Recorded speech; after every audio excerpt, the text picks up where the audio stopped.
اور مومنوں مشرک عورتوں سے جب تک وہ ایمان نہ لائیں نکاح نہ کرنا، کیونکہ مشرک عورت خواہ تم کو کیسی ہی بھلی لگے اس سے مومن لونڈی بہتر ہے۔ اور اسی طرح مشرک مرد جب تک ایمان نہ لائیں مومن عورتوں کو ان کی زوجیت میں نہ دینا، کیونکہ مشرک مرد سے خواہ وہ تم کو کیسا ہی بھلا لگے مومن غلام بہتر ہے۔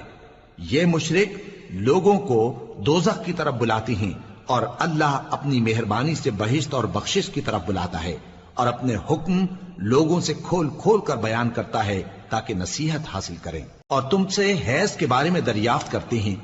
کہہ دو وہ تو نجاست ہے، سو ایام حیض میں عورتوں سے کنارہ کش رہو، اور جب تک وہ پاک نہ ہو جائیں ان سے مقاربت نہ کرو۔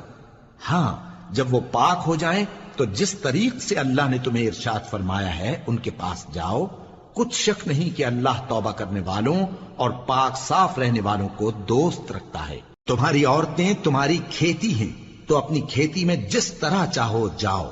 اور اپنے لیے نیک عمل آگے بھیجو، اور اللہ سے ڈرتے رہو، اور جان رکھو کہ ایک دن تمہیں اس کے روبرو حاضر ہونا ہے۔ اور اے پیغمبر ایمان والوں کو بشارت سنا دو